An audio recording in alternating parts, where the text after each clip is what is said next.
Hello everyone and happy Easter. I know Easter was last weekend, but the church quite rightly goes on celebrating it for 6 weeks afterwards. It's so momentous that it requires quite a party. It's unequivocal good news. Death has been defeated. We have conclusive evidence that there's life beyond this one and that evil will not have the last word. However, we have to acknowledge that it's one of those doctrines people struggle with, and not just outside the church. This is hardly surprising.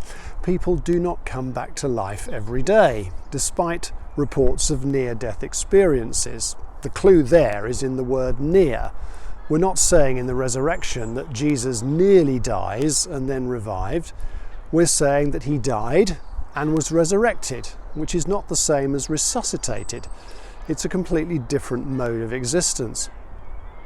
In the last 200 years, with the rise of scientific understanding of how the physical world works, Christians have sought to make the truth claims of the gospel plausible to modern sensibilities. Back in the 19th century, the German theologian Rudolf Bultmann embarked on a project to demythologize Jesus. This essentially involved taking a pair of scissors to the Gospels and excising from them everything that smacked of the supernatural.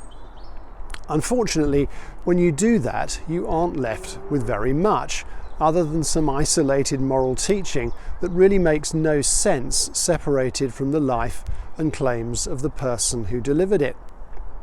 I absolutely commend his motivation and the motivation of that tradition since. I just think they're mistaken. It doesn't seem to me intrinsically unreasonable that if God wants to disclose himself in Jesus Christ, then we're going to need some reasonably reliable documentation of what that looked like in order to make a sensible response. Some parts of these scriptures are clearly meant to be taken metaphorically. The first few chapters of Genesis, for example. They're not meant to be read as a scientific treatise on human origins. Indeed, if they are, I would argue they lose their power to speak to us. As an analysis of the human condition in relation to God, they continue to be a resource to understand ourselves at the deepest level.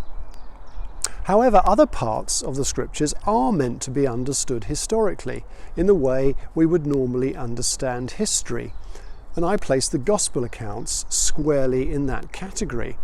Paul certainly thought so, describing a Christianity without a resurrected Jesus as no Christianity at all. We're not living in a culture today that values proof of truthfulness as much as it did 50 years ago. G.K. Chesterton said, "When people choose not to believe in God, they do not thereafter believe in nothing. They then become capable of believing in anything." If you doubt that, I suggest you take a moment to watch Ancient Aliens on digital TV. A bigger load of incredible tosh delivered with a straight face you will struggle to find.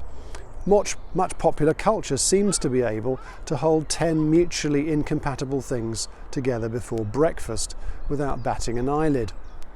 In the resurrection, we see an intersection of the world of faith and scientific notions of proof. It really matters that it happened.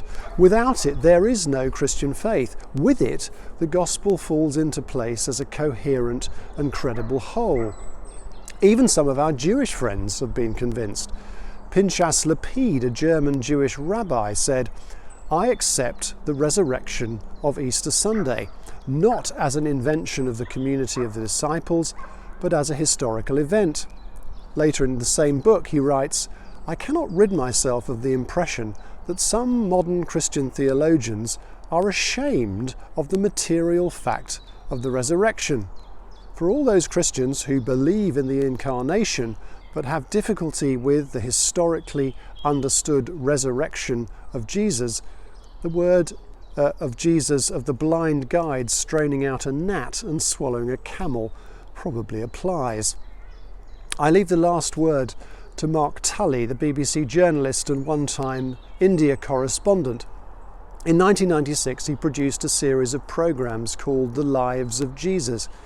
His last quote to camera, sitting in an English country pub, was this: "Working as a journalist, my faith ebbed away, and I was afraid that this journey would end it completely."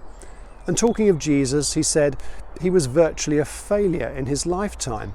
He prophesied incorrectly. Actually, I'm not sure he did, but I'll let that go. He taught in strange riddles. He didn't convince his fellow Jews. He didn't overthrow Rome. But this has forced me to the most important conclusion of all, that the hardest, most difficult historical part of faith, the resurrection, must have happened. If there were no miracle, there could have been no grounds for faith in his life. No resurrection, no church. What exactly happened, we may never know. But if Jesus' historical companions were ready to die in this faith, there is no historical reason why we can't live in it either.